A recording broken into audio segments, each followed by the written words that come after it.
थोड़ा ब्रह्म मुहूर्त में उठना चाहिए। देखो, यदि जीवन को सार्थक करना है तो जिसके शैया में लेटे हुए सूर्य भगवान का उदय हो जाता है, उसकी आयु, बुद्धि, श्री, तेज, बहुत सी बातें नष्ट हो जाती हैं।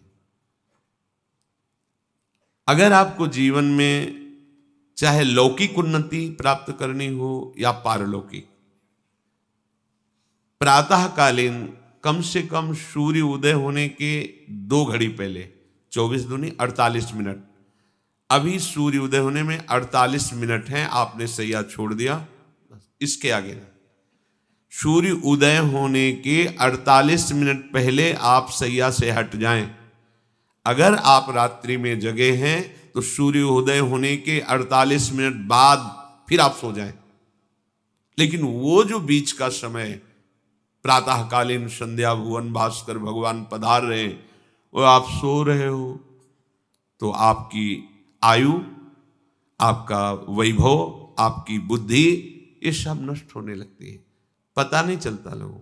देखो कहाँ तेजवान चेहरे दिखाई दे रहे हैं, खूब तो सब खा पी रहे हो, खाने पीने क्या तेज एक अलग होता है, भागवतिक तेज अलग होता है।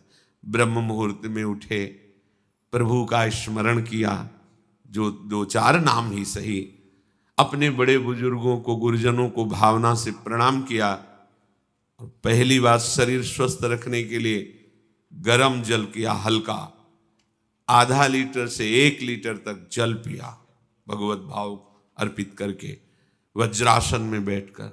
आप लोग दिनचर्या को नहीं करते हैं तो आप ब्रह्मचर्य को पचा नहीं सकते। ध्यान रखना, ब्रह्मचर्य कोई छोटी मोटी शक्ति नहीं है, उसको पचाने के लिए आपकी दिनचर्या दिव्य होनी चाहिए। फिर इसके बाद आप 5 मिनट 10 मिनट टहलिए, फिर सो जाइए। फिर जो शौचाचार की पवित्रता बताई गई उसके अनुसार आप स्नान आदि करके, पवित्र वस्त्र धारण करके, जैसे कोई महान व्यक्ति आ रहा है तो हम उसके आदर के लिए खड़े हो जाते हैं, ऐसे भुवन भास्कर पधार है, हाथ जोड़कर प्रणाम किया, अर्घ दान किया, गुरु मंत्र जपा आदि आदि। अब पड़े हो आप कि हम तो 2-3 बजे तक जगे हैं, ऐसा अगर आप भजन में जगे हैं तो भी सूर्य उदय के समय आप उठ जाइए। आपके गुरु आवे तो क्या आप सोते रहेंगे क्या? तो ये जगत गुरु हैं भुवन भास्कर, परम ज्ञान स्वरूप हैं, गायत्री छंद रूपी घोड़े हैं इनके रथ के, स्वयं भगवान अरुण देव सारथी हैं, और भगवान पीछे वर्णन किए, मैं ही सूर्य रूप से जगत को प्रकाशित करता हूं और ताप के द्वारा जल को सोख कर मैं ही वर्षा कराता हूं। भगवान का आदर करना। जो सूर्योदय तक सोते हैं उनकी बुद्धि में भागवतिक बातें, अध्यात्म बातें आ जाए, मेरी समझ में नहीं आता। अगर आप थोड़ा भी शरीर स्वस्थ रखना चाहते हैं तो जैसे नियम से भजन वैसे व्यायाम आवश्यक है। सबसे प्रार्थना है, ये दवाइयों के बल पर जीना बंद करो। शरीर में जितनी आवश्यकता जल की है, अगर उतना नहीं जाएगा तो आपकी एसिड बनेगी, फुंसियाँ निकलेंगी, कब्ज बनेगा, कई परेशानी। हम साधकों को कहते हैं, कभी कभी जैसे पूछते हैं कितना जल पिया, वो अभी तो पिया नहीं। अच्छा, ये शरीर है, ये एक गाड़ी है, कोई सच्चिदानंद नहीं है। उचित आहार, उचित जल, व्यायाम के लिए तो समय नहीं। और अभी 10 दिन बीमार पड़ोगे, फिर देखो आप कहते हैं समय नहीं है, हमने अपने बीमार स्थिति की दिनचर्या को बताया। शीत धाम की 2 बजे उठना, जो आपको बोल रहे हैं ऐसे ही दिनचर्या करते, और 45 मिनट व्यायाम। इसके बाद तुरंत प्रणाम करके वृंदावन की परिक्रमा, फिर आके श्री जी की मंगला, फिर आके 9 बजे तक गुरुदेव भगवान की सेवा में, फिर वहां से आके श्री जी का श्रृंगार, फिर भिक्षावृत्ति आदि 12-1-2 बजे तक। कोई चाय, कोई पानी, कोई ऐसा कुछ नहीं कि बाल भोग, कुछ नहीं था ही नहीं। जिंदगी में 100 ग्राम दूध नहीं खरीदा कि भाई हमारा दूध बन, कभी नहीं ऐसा। पर कभी ऐसा महसूस नहीं हुआ कि मैं बहुत कमजोर हूं। ब्रह्मचर्य को पचाने के लिए बहुत शरीर को क्रियाशील होने की आवश्यकता है। या तो प्राणायामों के द्वारा, आसनों के द्वारा वो अब ना आसन है, न प्राणायाम है, न व्यायाम है, और फिर क्या, कैसे भावना आपकी भगवत भावना बनेगी? तो एक प्रमाद स्थिति, एक छिन्न भिन्न खिन्न स्वभाव, नहीं बात बनेगी। अध्यात्म का साधक जो होता है एक नवीन खिला हुआ कमल जैसा, मुख प्रसन्न तन तेज विराजा, कीनेस रामचंद्र कर का। कोई असाध्य रोग, कोई बहुत पीड़ा, वो बात अलग है, नहीं तो ऐसा वो जैसे कमल खिला होता है ऐसे खिला रहता है। क्यों? हर समय चिंतन सही, आचरण सही, सब कुछ सही।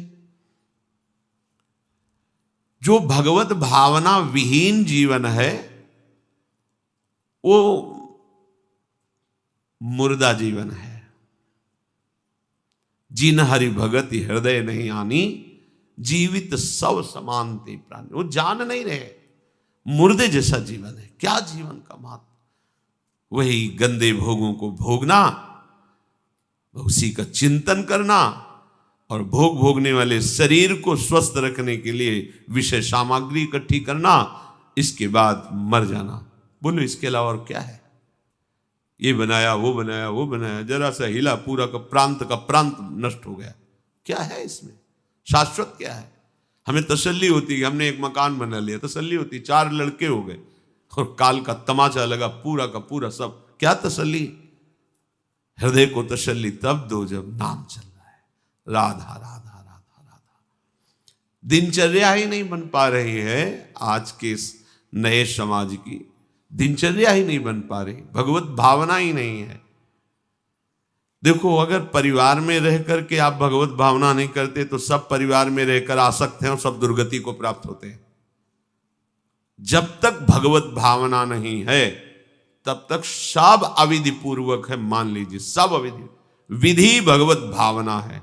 कुछ भी, किसी से भी, कोई भी, बस भगवत भाव, वही आनंद का अनुभव हो जाएगा।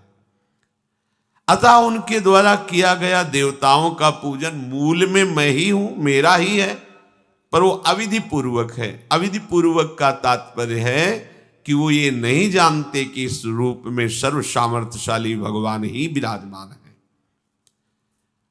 कभी कभी मंत्रों का ज्ञान नहीं होता, पूजन की सामग्री शुद्ध नहीं होती, भाव शुद्ध नहीं होता, इसलिए उनका पूजा सेवा आगे चल करके फल प्रदान नहीं कर पाता। प्रभु कह रहे हैं,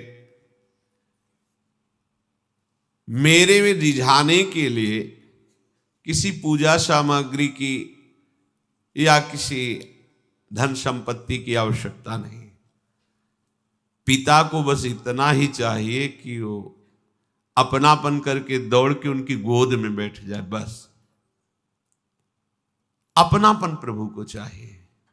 माया की भूल भुलैया से वापस लौटिए और एक बात केवल बैठ जाए अगर हृदय में कि मेरे प्रभु, अब मैं थक गया हूं, यहां कोई मुझे सहारा देने वाला नहीं, अपना नहीं, नाथ मुझे अपना बना लो। ये बहुत बड़ी बात है हृदय की। किसी के बहुत भाग्यशाली होगा उसके हृदय में बात आएगी।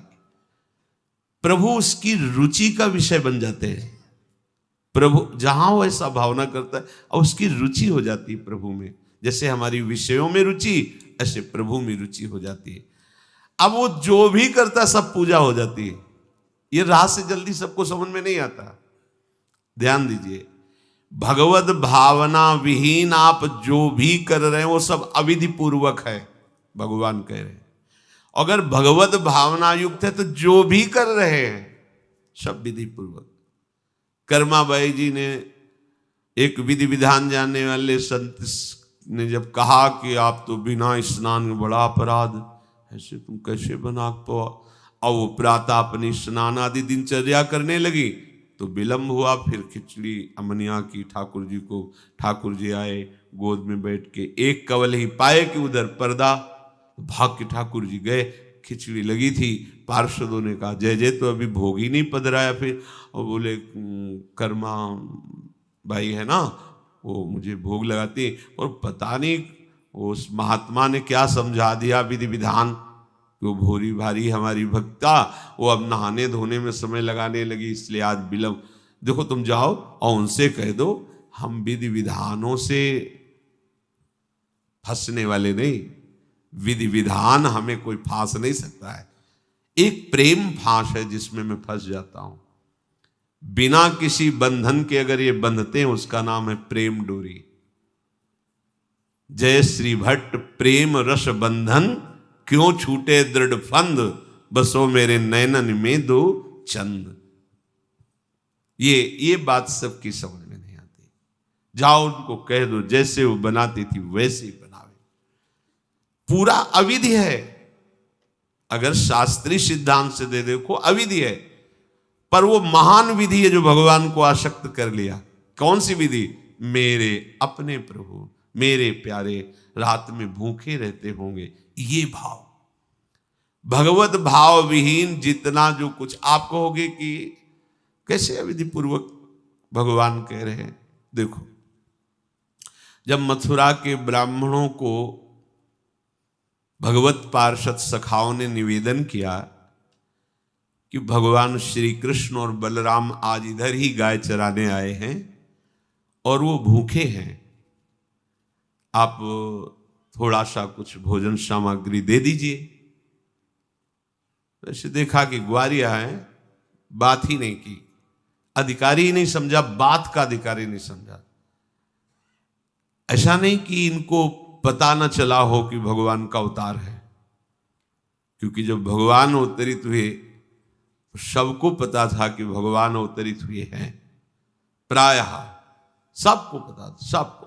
जैसे वायु शीतल चलती तो सबके अंगों में लगती है, इसलिए महान प्रकृति उल्लसित होकर नृत्य कर रही थी आनंद में जब भगवान का प्रादुर्भाव हुआ। और उन्होंने बाद में स्वीकार किया कि मैंने महापुरुषों से सुना था कि भगवान पधारे हैं, पर मेरा कितना दुर्भाग्य कि वो स्वयं यज्ञ भोक्ता भगवान आगे जैसे कह रहे, अहम ही सर्वयज्ञानाम भोक्ता च प्रभुरेव च, समस्त यज्ञों का भोक्ता मैं हूं। स्वयं समस्त यज्ञों की भोक्ता मांग रहे हैं और वो यज्ञ करने वाले ब्राह्मण अनादर कर रहे हैं। हुई ना विधि। और उन्होंने स्वीकार किया है कि मुझे चारों वेदों का ज्ञान है, गायत्री का अनुष्ठान, त्रिकाल संध्या, जितना भी शास्त्रीय सिद्धांत सब पालन करता हूं। पर सबके लिए उन्होंने एक शब्द प्रयोग किया, धिक्कार है मेरे ज्ञान को, धिक्कार है मेरी पवित्रता को, धिक्कार है। स्वयं यज्ञ भोक्ता भगवान मांगे और हमने बात भी नहीं की। पर अहो भाग्य हमारे कि हमारी पत्नियां ऐसी निकली जो हमारी बात बन गई, भगवत साक्षात्कार करने वाली। वहां कौन सी विधान का पालन कर रही? एक ही विधान, केवल अपने श्याम सुंदर मेरे प्रभु की चर्चा सुनकर प्रभु में आसक्ति हुई, आसक्ति ने प्रभु का साक्षात्कार करा दिया। भगवत भावना विहीन बड़े से बड़ा कार्य प्रभु को बिल्कुल पसंद नहीं। दुर्योधन ने दुशासन के महल में ऐसी भोग सामग्रियों का रचना करवाया था कि देवराज इंद्र भी ललचा जाए, और मूल उद्देश्य था कि श्री कृष्ण को रिझा लेंगे, अपने पक्ष में कर लेंगे। प्रभु ने उनसे वार्ता जब संधि की तो उन्होंने कहा कि बिना युद्ध के 5 गांव की बात क्या, सुई के अग्रभाग भी नहीं दे सकता, सुई के अग्रभाग भर भी जमीन नहीं दे सकता। 5 गांव की भगवान ने कहा था ऐसा करो, तुम हस्तिनापुर के चक्रवर्ती सम्राट पर बैठे रहो, 5 गांव दे दो पांडवों को, वो मेरे भक्त हैं, मेरा आदेश पालन कर। उनका सूजी अग्रेण केशवा, सुई की नोक भरने। भगवान चलने लगे तो कहा आओ प्रसाद पा लीजिए, भोग पा लीजिए, आइए महल में। तो उनका पाया वहां जाता है। यदि पवाने वाले में प्रीति हो या पाने वाले को मिलता ना हो, बहुत भूखा हो, मेरे को भूख नहीं है, तेरे में प्रीति नहीं है, चल दिए भगवान उधर गए भी नहीं। और गए का भगवत भाव भावित विदुर जी के घर, वहां मांग करके छिलके पाए। देखो, छिलके पवाना विधि है, अविधि है। अभी सेवा अपराध में सुन रहे थे ना, हाँ, अच्छा से अच्छा पदार्थ प्रभु को पवाना, और वो अच्छा पदार्थ तो फेंक रही है। और छिलका पवारे अविधि है, पूरी अविधि है, लेकिन यही सही विधि है, क्योंकि वो है ही नहीं भाव में। भाव में इतनी ऊंचाई पर डूबी, उन्हें कोई, जैसी विदुरानी जी वैसे ही लालजू महाराज पा रहे, उनको भी शुद्ध नहीं, और कह रहे वाह बहुत सुंदर, बहुत स्वादिष्ट। वो भाव पवा रही तो वो भी भाव का स्वाद ले रहे। अपने उपास्य देव में प्रियता हो जाना ये सारी विधि है। इसीलिए अपने वृंदावन उपासी जन जो है, वृंदावन रसोपास्य, यहाँ मंत्रों के आदेश से सेवा पदार्थ समर्पित नहीं किया जाता। अमुक मंत्र पढ़ो फिर वो सेवा नहीं, यहाँ तो राधा राधा राधा। और जब जैसा भाव आया, जब जैसा भाव आया, या ऐसा नहीं कि ये ऐसे ऐसे ऐसे न, जब भाव आया अपने भाव में, भावोत्सवेन भजताम रसकाम धेनु। भाव ये थोड़ा भक्ति का फलस्वरूप भाव होता है। जो प्रभु से विलग भाव करके उपासना की जाती है वो अविधि पूर्वक हो जाती है, और जो भगवत भाव करके की जाती है वो सब विधि मानी जाती है। जिसमें हमारे प्रभु को सुख मिले, ऐसी भावना करके जो भी किया जाए उससे भगवत प्राप्ति निश्चित है। क्योंकि श्री भगवान कह रहे हैं अहम ही सर्वयज्ञानां भोक्ता च प्रभुरेव च न तु माम अभिजानन्ति तत्त्वेनातश्च्यवन्ति ते। क्योंकि सब यज्ञों का भोक्ता मैं हूं, मैं सबका स्वामी हूं, परंतु ये जो मेरे से विमुख है ये ऐसा नहीं जानते हैं, ये मुझे तत्व को नहीं जानते, इसलिए ये अन्य भावना किया करते हैं। जो मेरे को नहीं जानते हैं, मेरे भाव से नहीं है, वो कुछ भी करें उनका पतन ही होता है। बात इसमें यह है कि जब अविनाशी नित्य चिदानंद भाव ही नहीं है तो विनाशी खेल में सत्य भाव से लगोगे तो तुम अविनाशी का विनाश ना होते हुए भी विनाश की सारी लीला सहनी पड़ेगी। जैसे आत्मस्वरूप जो हमारा स्वरूप है उसमें किसी शस्त्र का, मंत्र का, किसी भी दैवी शक्ति का कोई भी बस नहीं है।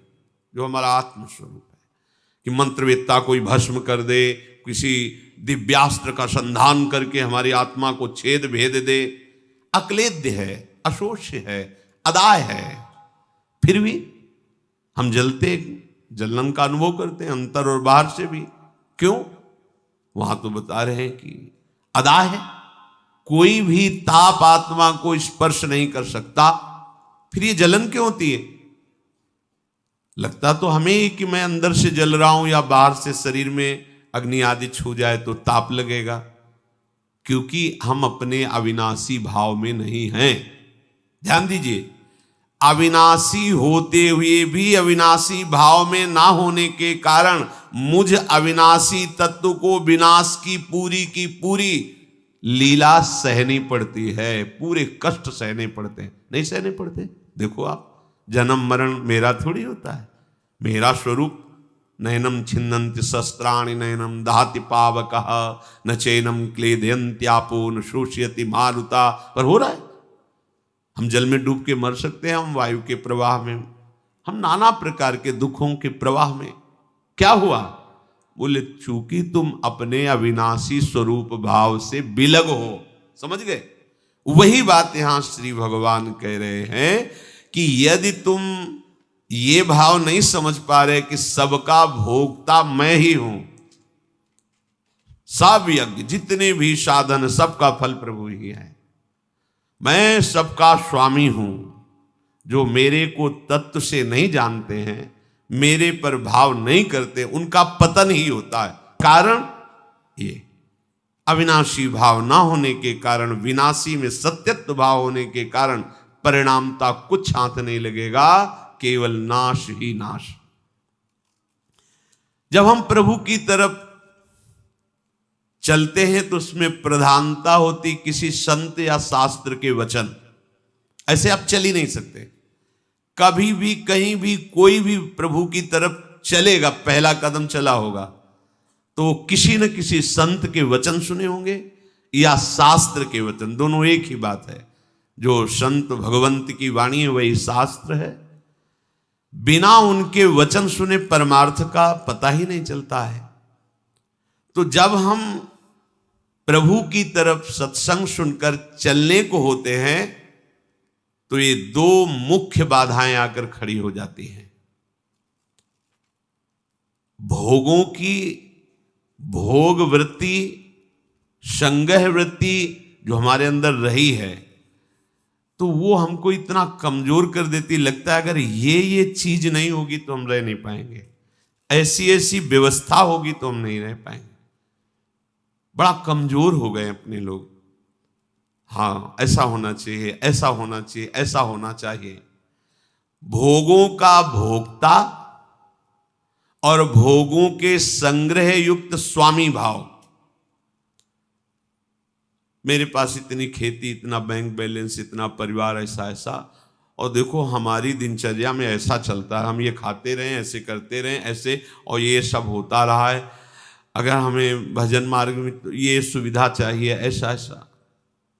इतना कमजोर हो गया है मनुष्य कि वो भोगों की भोगने की वृत्ति और भोगों के संग्रह करने की वृत्ति और भोक्ता और संग्रहित वस्तु का स्वामी मैं, ऐसा, ये पहली परमार्थ में बाधा वृत्ति है। और ये प्रायः हम सब बड़ी खुशी से बाधा लिए चल रहे हैं। देखो ये बड़ा सूक्ष्म, चूंकि देखो अध्यात्म है, अध्यात्म तो जगत से बिल्कुल ऐसे है। कोई बड़े भाग्यशाली जन होते हैं जो सुनना चाहते हैं, उनसे भी बड़े भाग्यशाली जन होते हैं जो चलना चाहते हैं, उनसे भी बड़े भाग्यशाली जन जो चल रहे हैं, उनसे भी बड़े भाग्यशाली हैं जो महत्व रखकर चलते हुए उसका अनुभव कर रहे हैं।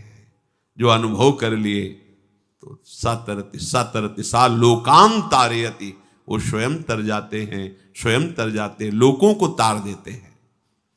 ये उल्टी बुद्धि लेकर जब परमार्थ में चला जाता है तो थोड़े ही समय में वो परमार्थ से विमुख हो जाता है। भोगों की भोगने की सुख बुद्धि और भोगों के संग्रह की और उसके स्वामित्व का भाव, जहां अंदर वृत्ति लिए थे वहीं पहुंच गए। ऐसे ही पूरा जीवन करने पर भी परमार्थ पथ नहीं मिलता और कहने लगते कि हमें 50 वर्ष हो गए परमार्थ में चलते। ये बात समझ लेना, परमार्थ पथ एक कदम भी चलोगे तो तुम्हें इतना स्वस्थ और मजबूत बना देगा कि तुम्हें कोई परास्त नहीं। एक कदम, अरे 12 वर्ष में तो सिद्धि प्राप्त हो जाती है। किसी भी मंत्र को, किसी भी नियम को 12 वर्ष तक किया जाए तो सिद्ध हो जाता है, ऐसा संतों ने वर्णन किया है। पर हम ये कह रहे हैं कि 50 वर्ष भी आप लगा दीजिए, अगर ये दो भाव आपके सुधरे नहीं तो कुछ समझ में नहीं आएगा आपको। आपको याद होगा हित धाम में एक समय शाम टाइम लगभग 75 वर्ष के विरक्त भेष के महात्मा ने एक प्रश्न किया था कि मैं किसी ऐसी आदत से परेशान हूं जो आज 75 वर्ष का हूं, फिर भी मुझे वो करना होता है। अब क्या करूं, अब तो मरने का समय आ रहा है। मुझे आश्चर्य नहीं, सर्वाश्चर्य हुआ। पूरा जीवन भगवत मार्ग में चलने का प्रमाण देने वाला कि मैं भगवत मार्ग का पथिक हूं, 75 वर्ष की अवस्था में वो अपनी उस वृत्ति को नहीं छोड़ पाया जो भगवान से विमुख करती है। अब कहीं डींग अपने लोग हाँक सकते हैं कि इतने वर्ष हो गए परमार्थ। शरीर का समय व्यतीत करना कोई परमार्थ का मार्ग तय कर लेना नहीं है। विवेक के द्वारा भोगों का त्याग करके निरंतर परमात्म चिंतन, ये परमार्थ का मार्ग है। आप चल के इस पे देखो कैसा अनुभव। लोग समय व्यतीत करते हैं भोग चिंतन, भोग स्वामित्व में, और वर्णन कर देते हैं कि इतने वर्ष हो गए हमको परमार्थ में चलते हुए। दंभ कभी सत्य वस्तु का अनुभव नहीं कराता। नाटक कभी सच्चिदानंद रस का अनुभव नहीं कराता। भगवत रसिक जी कह रहे हैं, बिन विवेक वैराग्य भक्ति बिनु सत्य न एको मानो। बिना विवेक और वैराग्य और प्रेम भक्ति के उसकी एक भी बात सत्य नहीं मानना है, कोई भी हो, कितनी भी अवस्था का हो। ऐसा जरूरी नहीं कि कोई कितनी भी अवस्था का वयोवृद्ध या कोई, उसकी बात हमें माननी ही है, सुननी है, ऐसा नहीं। भगवान सुखदेव जी 16 वर्ष की अवस्था के हैं, जे ही गंगा की रीति पर चरण पधराते हैं। परीक्षित जी अनशन व्रत लिए बैठे हुए, आमरण अनशन, बड़े बड़े महापुरुष बैठे हुए हैं। श्री सुखदेव जी के पिता पितामह आदि सब बैठे हुए हैं। जे ही देखा दिगंबर वेश, शरीर की शुद्धि नहीं, श्री कृष्ण प्रेम में मतवाले सब खड़े हो गए थे। सब 16 वर्ष की अवस्था के सुखदेव जी और 10-10 हजार वर्ष जिनकी केवल तपस्या साधनाएं, वो सब महापुरुष खड़े हो गए। क्यों? क्योंकि जन्म से ही भगवत अनुराग में दृढ़ महापुरुष, जन्म से ही माया रहित पुरुष, अंदर से ही वैराग्य युक्त। तो वैराग्य, ज्ञान और भक्ति का आदर होता है, अवस्था का आदर नहीं होता। आप कितनी अवस्था के, इसका महत्व नहीं होता। ओ चांगदेव ने 1400 वर्ष की अवस्था, ज्ञानदेव जी की शरण में हुए शिष्य बने। ज्ञानदेव जी नवीन अवस्था के। जब तक आपके अंदर भोग में सुख बुद्धि, भोगों का संग्रह और उसके स्वामित्व का भाव, स्वामित्व का भाव बड़ा सूक्ष्म विषय है, चाहे गृहस्थ हो चाहे विरक्त हो। स्वामित्व का, अगर एक कमंडल में भी तुम्हारा स्वामित्व का भाव है, तो जैसे एक गृहस्थी के 100 बीघा में स्वामित्व का भाव हो, वैसे तुम्हारे कमंडल में भाव है। ये मेरा कमंडल नहीं, प्रयोग के लिए प्रभु ने दिया, इस शरीर के प्रयोग के लिए, दिनचर्या में काम आएगा। बस मेरा शब्द केवल प्रभु के लिए है। मेरे प्रभु मेरे तो गिरधर